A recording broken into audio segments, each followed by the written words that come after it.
You're listening to the Chelsea Zerna podcast, a podcast that inspires conscious leaders to live meaningful lives and to get in touch with the deepest parts of the human experience. My name's Chelsea Zerna, and I'm a women's empowerment coach with the mission of rewilding the feminine back into society. Each week, I have a conscious conversation with best-selling authors, inspiring leaders, and spiritual lightworkers who aren't afraid to step into the unknown and explore the greatest truths of life. Thanks for listening.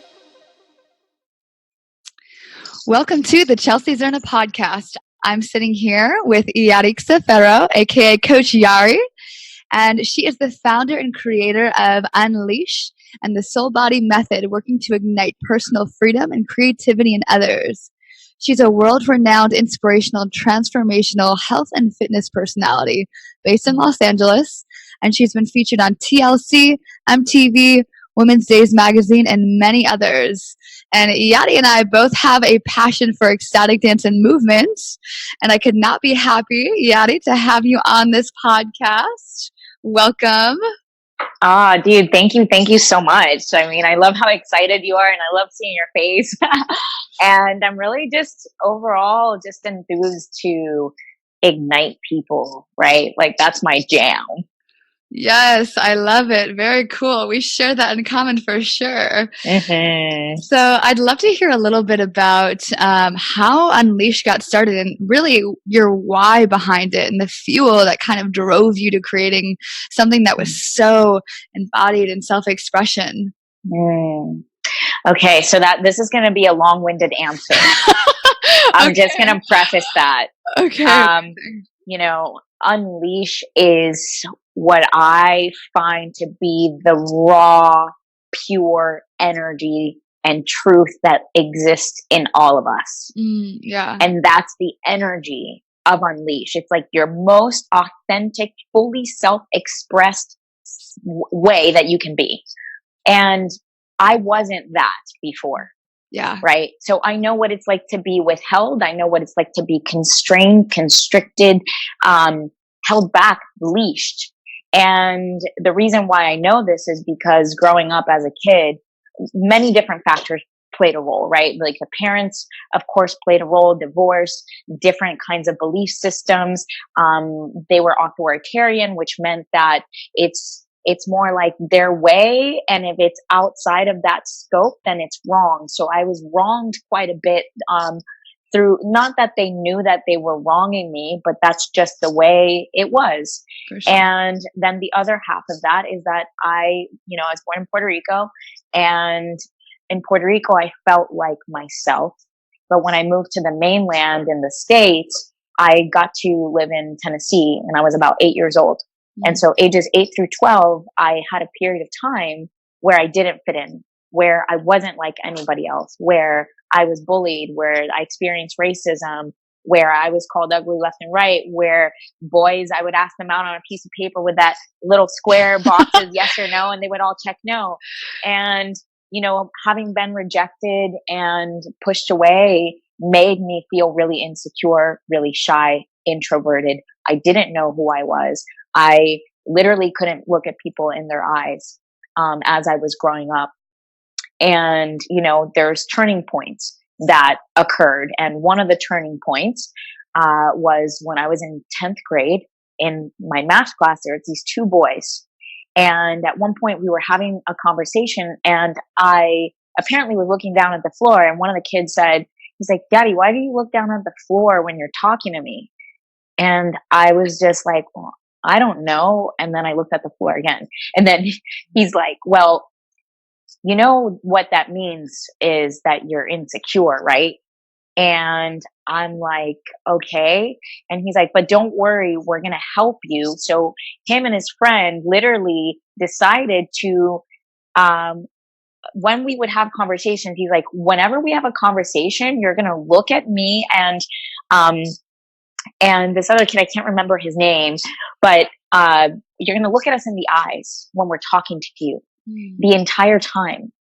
And so it took 3 days for me to actually be able to look at them in their eyes, and forevermore, I was changed in that moment to actually look at people in their eyes. And the reason why I didn't want to look people in their eyes was because I was so afraid to be seen. And so I felt that by looking at people in their eyes, I would be seen. And I was so insecure and didn't know who I was that I didn't want to experience rejection. So as life went on, fitness came on board online. At the age of 19, I competed in, an NPC competition thinking, oh, cool. When I get this body, then I'm going to be really happy and all of my insecurities and wounds will go away. And did that. I actually became more miserable because now I was enslaved to having this body that would offer me my sense of worth. And if I didn't have the body, then who am I? Right. And so it was this upkeep and this maintenance of this body. And I was like, this can't be right. I can't continue to eat tuna, brown rice, and chicken every single day just to maintain this body. This is crazy.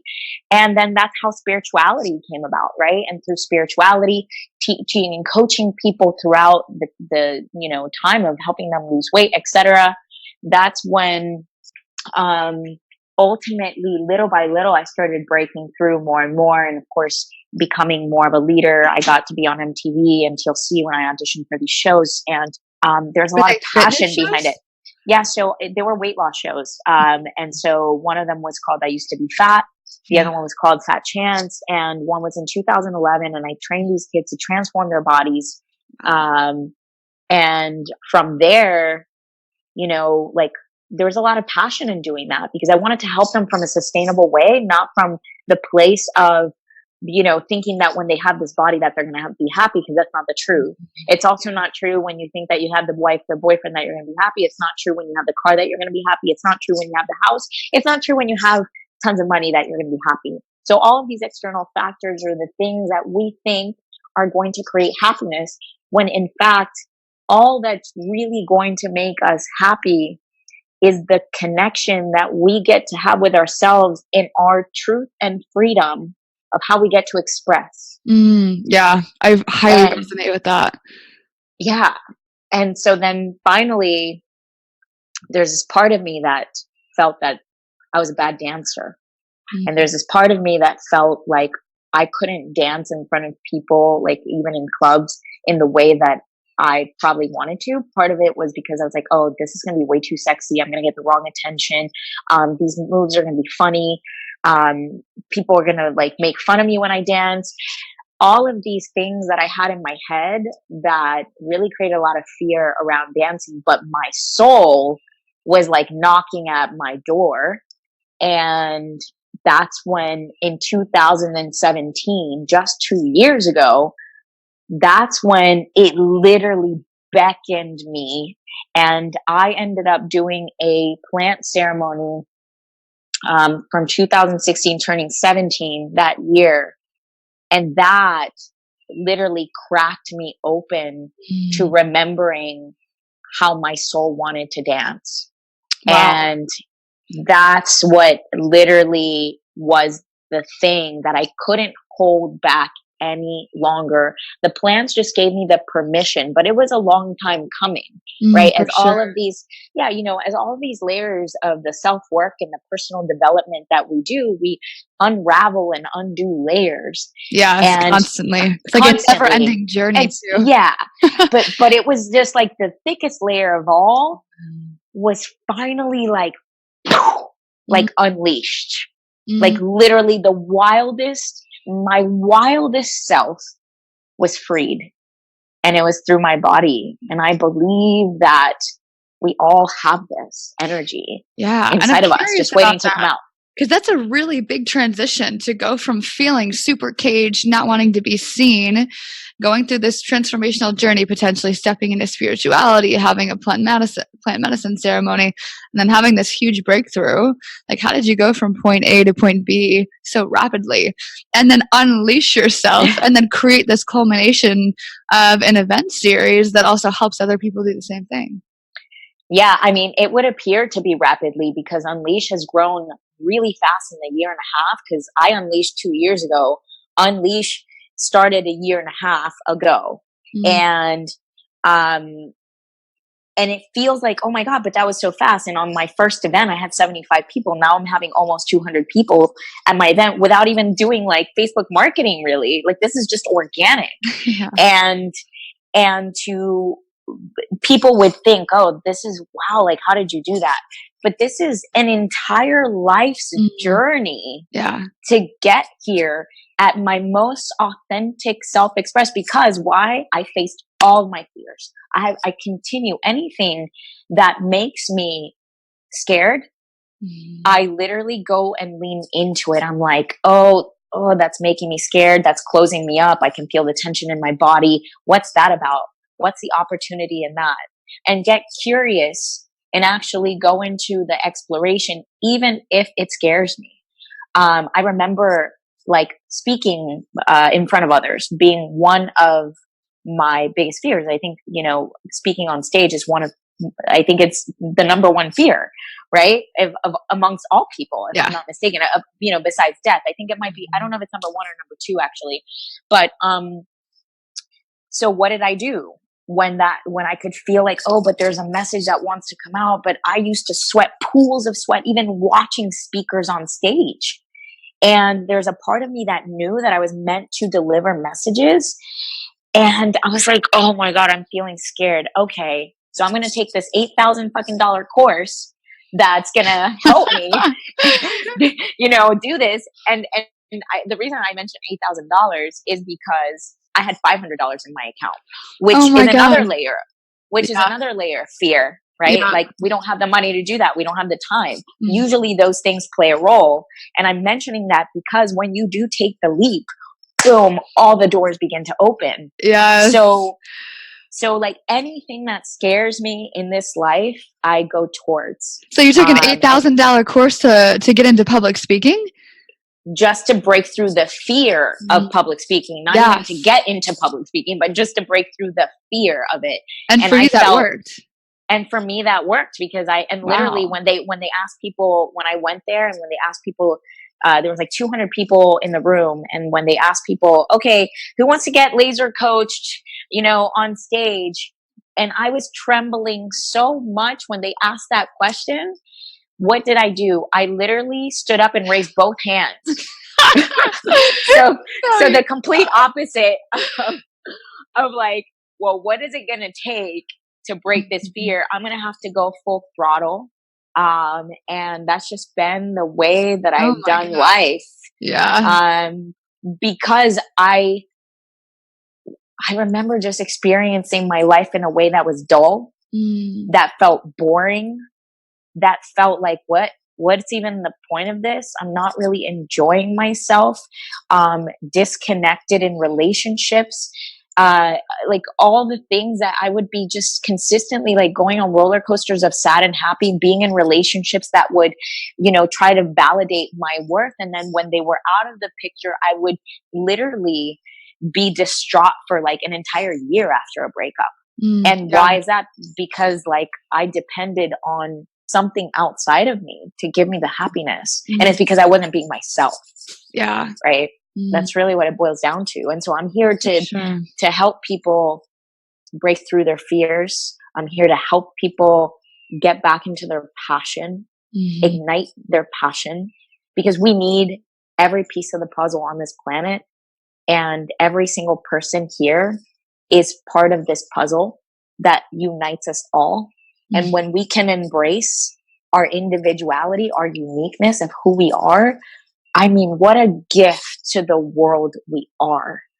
Right? For sure. I can't, like, sometimes, like, I think to myself even, and I don't know about you, but like the way that I show up for Unleash with the level of energy that I show up and the level of authenticity and the level of love that I show up, like people would be missing out on that experience because I would be denying that to myself. So I wouldn't be happy and other people would not get to receive that. And so I think usually about others before myself. How am I going to impact this other person or the world or whatever. For sure. So, which almost puts your fear on the back burner, because when you're thinking about others first, it's like, okay, this is not about me. Like, I'm here for a purpose. I'm living out this purpose. Even if I have fear, I have to do it. Like, I don't have a choice. Yeah. It's like, I'm being called to do this. And it's like, it almost feels like you don't have a choice. We always have a choice, but it almost feels like it's just such a burning listen, passion. It's like, yo, like, I'm so passionate right now about talking to you about this, because it's like, we have one life in this body. Yeah. We have many lives, right? I do believe in many lives that we get to have. But right now, in the way that we are manifested into form in this particular body, what a disservice it would be to show up in this vessel and in this vehicle of a body to get to experience life so sensationally and feeling all the pleasure and all the joy and all the bliss and all the magic, and to not do it? Are you kidding me? Like, For what? Sure. What? No. Like you get to choose. You get to choose. And like, you can choose to stay here and play it safe, and lead a sort of a little bit of a mundane life. If you choose to do that, that's cool too. I just really want people to ask themselves, like, how would they really wish and desire to live their life? Like, for sure. What's their dream? And now for you, now Unleash is this event of expression. And for those of you who don't know, it's an ecstatic dance type of expression-filled event. Is there anything else that you could say about it? Yes. So Unleash is an intentional guided dance journey in which people get to experience their full level of expression. So it's not only through the dance, it's also through the voice, through moving like primal, like animals, through connecting back to their roots. Yeah. And remembering the natural sense of self, which is not that of what I think of myself or filters through selfies. It's really authentically getting to know what it feels like to allow yourself to do whatever you want when you have full permission to be you. Who would you be? So at Unleash, we also have themes that connect people all together. So I guide the journey. So there's not anybody that's excluded. Everybody is included in this collective intention of unleashing, which is what makes it so powerful. It's the intention behind it, how everyone is united and everyone is in celebration of each other and also pinging off each other in inspiration, right? And even professional dancers, because there's the people that are scared of dancing that come to Unleash, and that's one audience. Then you have the people that are actually professional dancers. And what they say is that the way that they get to dance at Unleash is unlike any party that they've ever been to. Because usually what happens with dancers is that they're watching each other, they're judging who's dancing better than the other, who has the skills, and they sort of sit around and watch each other in this, hierarchy of a show. This is a complete unison. There is no hierarchy. Not even for me that I lead the way. I walk amongst everyone. I'm just there to prompt and guide each person to be in their fullness. So at whatever capacity that might be. And then we also bring artists. This next one is called Ritual. And Ritual is about a tribute to Mother Earth on top of it all. So we're dancing in celebration to something that is outside of even the self. It's in tribute to the life and in honor of what Mother Earth gives us. And so when we're going to be there dancing, the earth is going to feel that. The energy is going to literally transpire and go through and penetrate throughout the energetics of the world. Totally. I resonate with this so much. Ecstatic dance I would say quite literally changed my life. Like I resonate with this story so much. I was extremely unexpressed. I would say very much in my, I would say mask of masculinity in a way. Like I felt like I was very much in a shell, very much in the corporate world. And I went to Mind Valley University last year, about a little bit over a year ago. And I found ecstatic dance for the first time there. And I literally became obsessed with it because it was such a transformational event. Just like you said, like, those two types of groups, the people who are scared to dance and then the professional dancers that kind of like look at everybody else. I felt like I was both of those in one. Like, I'm definitely not a professional dancer, but I've been dancing my whole life, and I actually feared dancing in front of other people. And I was contained, but I wanted to express.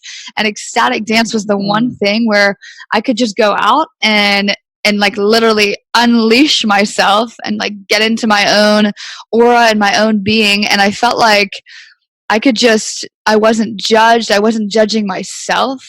And I was able to kind of just like get into my body and tap into my intuition, which is honestly how I feel I tapped into my own feminine essence again.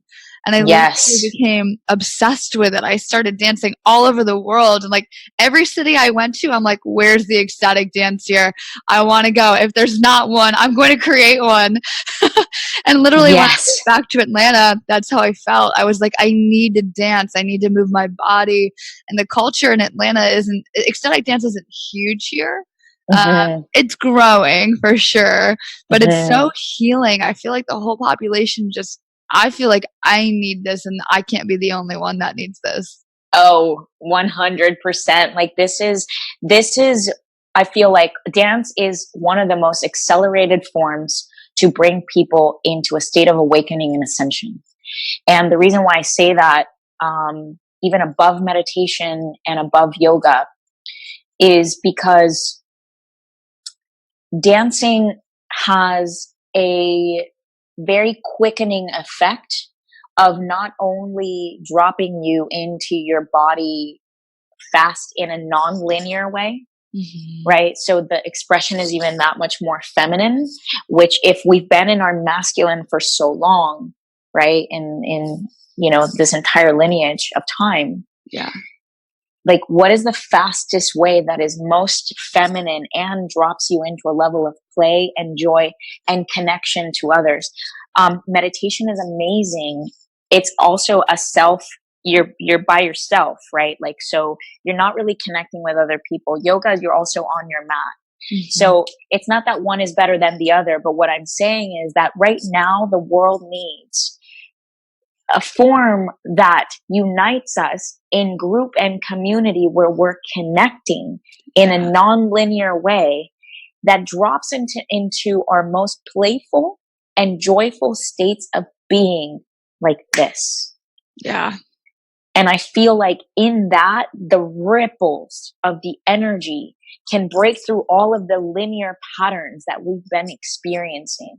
So this is just my take on how dancing is this medicine that is being called forth literally everywhere in the world right now. This is why you will see dance is the most popular thing that will rise in this time and in this Aquarian age, where everything is innovative. And it's about your unique self-expression, because every person has a different way of expressing their bodies. There's not just certain postures. It's not something to follow. It's how can you follow your own truth? Yeah. And your own being, and in that same light, connect with others, accepting them in their expression. Yeah, absolutely. For sure. It's like when you start accepting your own being, it's also easier to start accepting them, not judging them, and also vice versa. As you accept yourself, you then accept others, because usually the judgment is on you. And that would be the reason why you would project out onto other people. For sure. So as soon as we can allow ourselves to do the weird movements, to do the sexy movements, I specifically, by the way, I also want to mention this is really important. At Unleash, there's a lot of lower chakra activation, meaning a lot of our sensual and sexual chakras come to play. Mm-hmm. And I really want to be an advocate for releasing people from the shame that comes with sexuality and sensuality that we've been so programmed that is wronged. And allowing people to feel comfortable with that earthy, primal sense of self that literally will power us up. Because we're already very here in these chakras. Mm-hmm. So this will literally give life to the rest of us in a way that's integrated. Mm-hmm. Yeah. Yeah, for sure. I absolutely resonate with that. There's definitely a lot of shame around sensuality. And also, especially with things like the Me Too movement as well, it's almost like allowing us to get comfortable in that. Because I think there's a lot of people who, especially when someone is denied something or they feel that it's taboo, it's almost like it's hidden and then it's repressed. And then if people are not able to receive that, then it's almost like the Me Too movement can be solved through all of us getting more comfortable in our sexuality and being able to express ourselves, because it's not a repressed energy. We're expressing it. Exactly. Free. Yeah, exactly. And so if we can allow ourselves to be in touch more with our primal self in that expression, there's not going to be like what you just said, that suppressed energy that then leaks out in ways that aren't healthy, right? In ways that are predatory and I feel like if we can come together where both men and women are, in a space that feels safe to be all of who you are and sacred, and also, to a degree, sort of given certain parameters, right, of how to respect each other and authentically relate. It's almost like reteaching how we relate to one another as men and women as well, because this hasn't quite been done before in this way. So I feel like it gives a lot of opportunity for our growth, like at Unleash in particular, and I see this also at 5 Rhythms. I mean, and all the dances, ecstatic dance as well, because I think that they do create certain boundaries and things like that. At Unleash, though, there's a way in which I just share with people how to respect each other in the dance. It's like, look, if you guys make eye contact and the person approaches you to dance and you're not comfortable with it and you want to be in your own energy, you just go like this, thank you very much, right? And then, but it's not taken personal. And I really state that this is not personal. It's just, this is how we choose to be in expression right now. And as we come into the dance between men and women where they feel safe, then more expression gets to happen without it feeling invasive, without it feeling like you're, like, especially women being sexualized. I want to make mention that in my last Unleash, was called Own It. And Own It, I thought it was like, oh, cool, own it. Like every theme is downloaded for me. So it's not like I even created, but like when I was there for Own It, there was a moment in time that I experienced that it felt like I had a lobotomy. It felt like my brain was removed of who I even am. And it was hard for me the day before Unleash to be like, oh my God, I'm going to go into Own It. I don't even know who I am. How am I going to own what? How am I going to tell people to own anything when I don't even know who I am? That's usually I get these initiations that happen to hold a certain frequency and vibration at Unleash, because there's lessons in each and every theme. And what ended up happening was that what I was owning the next day was a full-on level of vulnerability. And in that vulnerability, naturally, the pasties that I was wearing weren't sticking. So what did I decide to do was like, oh, well, I'm just going to take them off. Can you just put sparkles on them? And that's, I have a team of people and there's bedazzlers and this whole fun thing. So they just put sparkles on them. And I remember greeting people in And these women like just looked at me, and I'm just very comfortable in my skin. Yeah. So they were like, oh, can I take off my top too? And I was like, yeah. I'm like, of course, this is Unleash. You have full permission. And so at least 6 women took off their tops because they felt that safe and comfortable.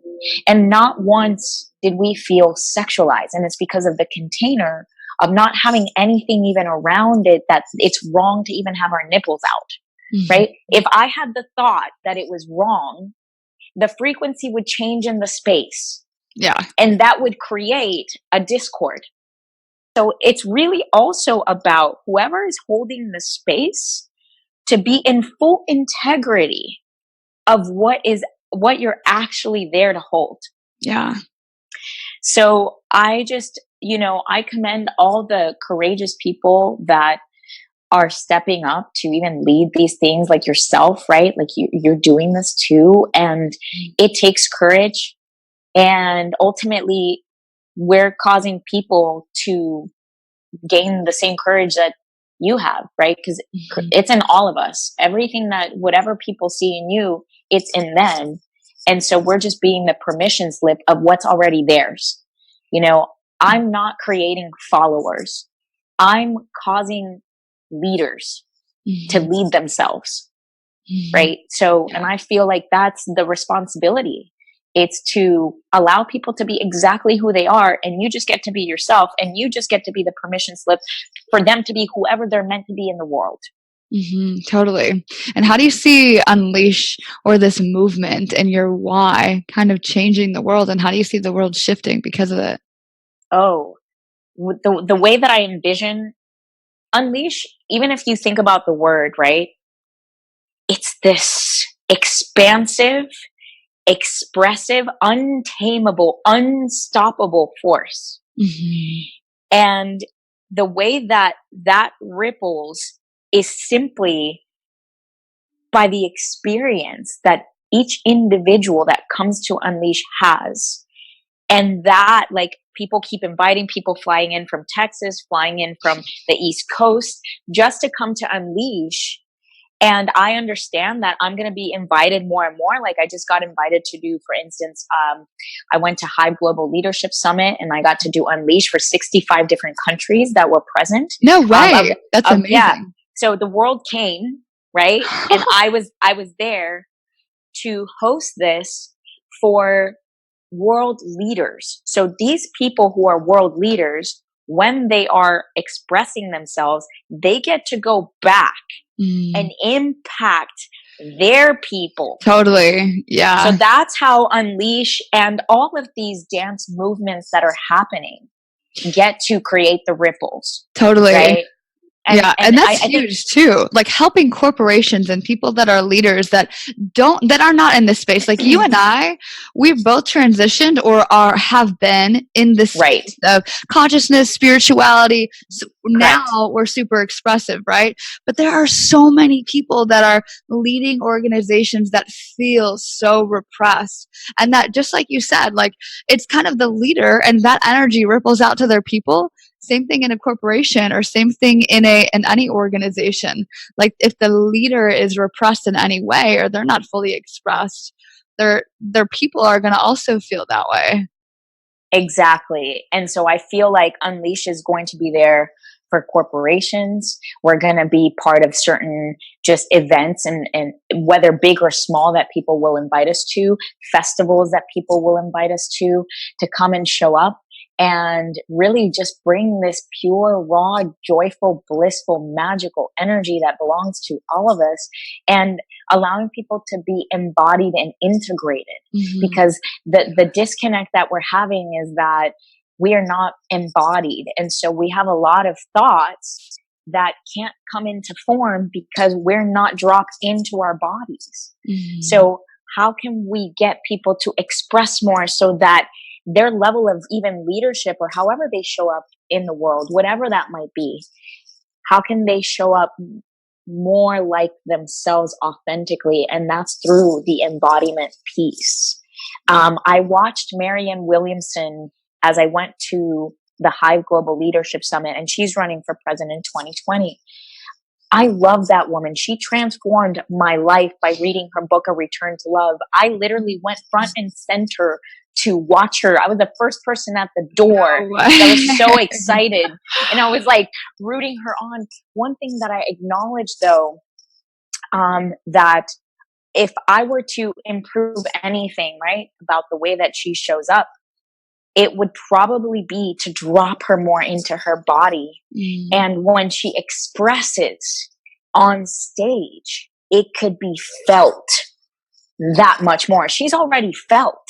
And her words are piercing because she's bringing a level of consciousness that has never been brought before to any type of political, Yeah, for sure. candidacy. And so she's already like, but if she were to be even more embodied and dance even more, or did it more, I don't know what she does as a practice. And Yeah. like whatever she does, she's amazing. And I love her and I want to reinstate that.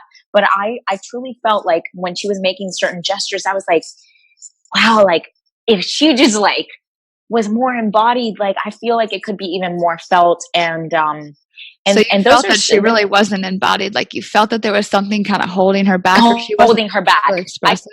Yeah, correct. Like I think that you could see when somebody is holding back in their expression, right? Like there's a tension, there's a linear sort of movement to them. And this is just because I've gotten to observe bodies since I was 19 years old. So I have a very, keen eye as well. So, from my perspective, it's kind of like when people are, if you're a musician and you go watch a band, I'm pretty sure you're attuning to all of the ways that these, people on stage are playing their instruments, right? So I think for me, it's just like if I were to see that, how could she even improve in the way that she goes into her campaigns? I could see like, oh, cool. If we added and tweaked and fine tuned this piece, you would show up even more powerfully than you already are. Right. Yeah. And so these are just like the edges that I guess we could, make even push the edge a little bit further. For sure. And I love how this overlaps, like this like piece about expression and embodiment with stepping into the feminine energy even further. And I'm so passionate about this topic because I feel like I was able to step into my feminine energy even further and therefore tap into my intuition, tap into my emotional being, and have more empathy and understanding and less judgment through this entire process. And I feel like there's so many people that are also in the same situation across America, like across the world, but really in America, it's such a accomplishment driven culture, and everything is about like in Western society, it's about success and accomplishment, and that's where the self-worth stems from. And in the like if you go to like anywhere out east, Thailand, Bali, it's just so different, and people are so sure of who they are. They're definitely not accomplishing the same things, but they're very true to who they are. There's not as much depression, there's not as much anxiety. People are just very, very calm with what they are. And I think it's because they have this piece. Like it is a little bit more feminine, more embodied, more expressive in those ways. And I feel that, and to add to that piece, I feel like a lot of the disconnect and the depression that we're having in our country, and why all these meds end up coming through, and the mental health issues that we're having, has a lot to do with connection and community and lack thereof.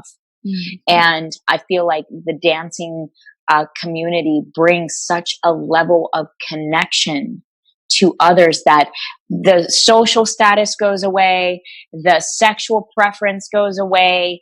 You literally become unified, and you remember at the very human level that you're just sweaty people.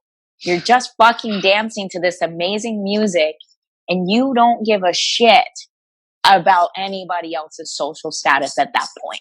Yeah. Right. And who's accomplished what. It's like, who cares? You're just having the best time.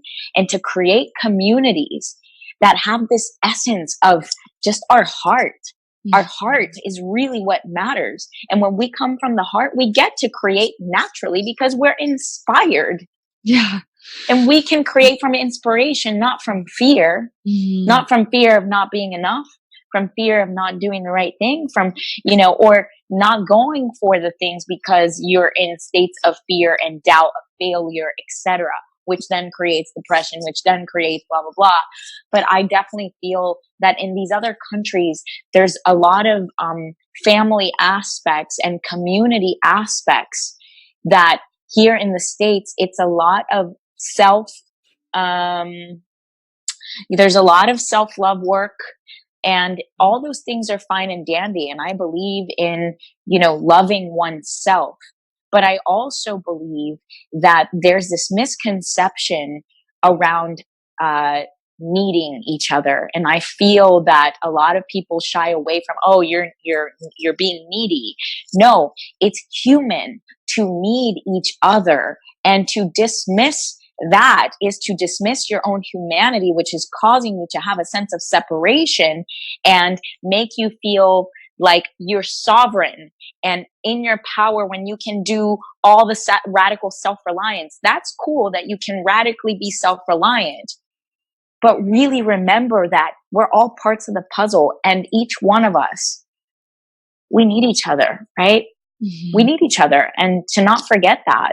And it's not coming from a place of like neediness as how we tend to do it, but I think that concept of neediness has made us shy away from just the basic human need of community. Yeah, for sure. That's great. And Unleash provides that. Yeah, it's exactly that. So in a nutshell, just to give it to you in a nutshell, right? Unleash is here to activate people into their full self-expression and create unity through the embrace of individuality. Beautiful. That's awesome. That's so great.